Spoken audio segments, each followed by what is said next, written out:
Hi guys, how's it going? I figured I'd give you another update on the Vista Cruiser, odds and ends part 3. So what's been going on today is we got the air cleaner on, made a stud for it, got a new air cleaner element for it, so that's all ready to go when it's ready to run and drive. We hooked up all of our emissions evap lines that go to the charcoal canister. So this one is for the fuel tank vent. That one runs all the way down there to a steel line. This one runs to the PCV, runs all the way up and tees in down there to the PCV. Get a better light. As you can see, that is a little too strong. PCV runs in. Oh, and that's being weird with the camera. So as you can see, that one tees into the PCV, that runs in to the valve cover. And then this third line runs up to the air cleaner, which is kind of unique. But it's his California car, so it taps in right there. So what that does is as the engine is sucking in vacuum through here and through the PCV, as it's sucking in, what it does is it sucks the fuel vapors that are stored in the activated charcoal inside this charcoal canister. Another thing we did today is we cleaned this out. There's about an inch of mud, about that much mud in the bottom of this coolant overflow reservoir. We cleaned that out really well. We replaced the lines running from the radiator to the tank and then from the tank to the drain. And as you can see, the tank drain runs all the way down here to this hole. And then it pops out right there. And I don't know if I'm going to keep it there or reposition it, but it's not really high on the priorities list right now. Another thing we got to do is get a new lid for the overflow tank because someone, you can tell this is just tape, it's pretty much gone. You should be able to see the light through the cap. There you go. That's a good one. It's pretty much gone. There's nothing left of this cap. So we're gonna have to find one or order one or do something. We routed, I know I showed in a previous video, the location I chose for the air shocks Schrader valve, which is right there, and I do believe that's the factory location from the reading I've been doing. And what we did is we also rerouted the lines now, and you can see there's one hanging down there. They aren't zip tied up right now, so we got to go through and do that, but at least we know how we're going to route them.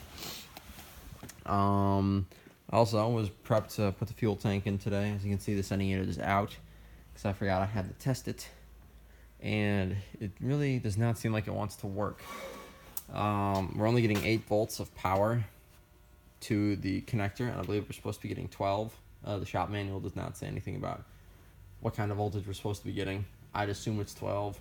I don't assume they're using any sort of reference voltage on these old vehicles, so got to figure out where the resistance is, repair the wire. And another thing I noticed is I was ohming out the resistor. For those of you who don't know, these old sending units, they just use a potentiometer, which is a variable resistor. And as the arm moves, the resistance changes, and that translates to the needle moving on your fuel gauge. Modern cars, it is a potentiometer that runs to a module, which communicates to a different module inside your gauge cluster and tells you, hey, it should be at this position, and it does it. So it makes them really easy. You can reprogram your fuel gauge if you use a different unit and it's inaccurate. It's a lot easier than these old cars, but you can't see the moving parts. So we have our new sock filter on here, new O-ring, fuel line run. They don't make these anymore. I saw a listing for one that was expired for a new old stock one, and the guys wanted $240 for it. I don't have that kind of money just lying around for a fuel gauge to work. So what we're going to try and do is, you probably have already seen, as I've popped it open, what I'm thinking I'll be able to do is I'll be able to buy a new shorter for like a normal A body, buy a new shorter sending unit, and rebuild the components down here. So this contact point seems to be a little worn. Also, I should probably tell you why I think the potentiometer could possibly be bad. It's because when the arm was sitting like like this. So basically it's moves this way normally in the tank, but it was sitting like off to the side like this, and as it was sitting off to this side, it was reading accurately. But as it was sitting off to this side, it was reading 120 ohms throughout the whole travel of the arm, which leads me to believe inaccuracy, probably in here. And what this is it's just a bunch of steel wires wrapped around dozens and dozens of times. And what that does is, as it moves, the resistance actually increases the further you go, because the longer a wire is, the more resistance it has. So if your wire is really short down here, less resistance, your fuel gauge is low. If you have high resistance, the fuel gauge goes high. The fuel gauge is pegged also, so there's an open in the circuit somewhere. Infinite resistance. So we're gonna see if we can at least clean, hopefully replace this copper contact. We're gonna clean up the whole surface. We're gonna clean up the grounds between the shaft here. See if we can make it run. There's a little bit of play in the shaft and here as well. It's a little worn, so we're gonna see if we can do something about that. If we can't, oh well. We're gonna see if we can replace this whole, possibly this whole cover. If not the whole cover, at least the steel band on the inside, which consists of taking out this rivet, which has a press-down washer, and then removing the insulating pads, replacing it with the new steel band on the inside, and then just seeing what happens when we put it all back together.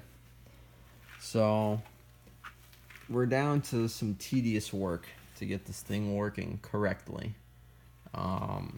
Mainly to get the fuel gauge. The sending unit, even if the fuel gauge doesn't work, it will still suck gasoline. So it's not like I'm totally stranded as far as parts for this car, but I'd rather not have to do math, because math is hard. And I'd rather see if we can rebuild it and have really, it's about having everything on this car working. Really, that'd be ideal. Another thing I did is I went through and I painted the hub for the steering wheel. So, you know, it's not a perfect match. It's a little too glossy. It's just like a hair of a shade off, but it's close enough. The seats don't match. This carpet's faded, and it's close enough for this. We're not doing a Conqueror's restoration of this vehicle. So that's pretty much it. I gotta order new sending units, scavenge what parts I can off of it and swap them out. Then we have to put the sending unit back in the fuel tank that's sitting over there and run new fuel lines. We have to run 3 new fuel lines at the back by the fuel tank, and then we have to run 2 new fuel lines up under the frame. And those are going to be a pain because they connect to a fuel line. They run through the frame up to the fuel pump. So 5 fuel lines, rebuild the sending unit, put the steering wheel back on. And really she should run. And after we get her running and she's idling and running smooth, then we can go through and points, cap, rotor, wires, plugs, oil change, flush all the fluids, all that. Maybe some new tires, because even though these tires are in good shape, they are 20 years old. I don't know if I'd trust them for a long time. So yeah, that's the plan. Most pressing thing right now is to get a new sending unit, get that rebuilt, so we can get the tank in the car. So yeah, I'll get you guys in the next one. Thanks for watching.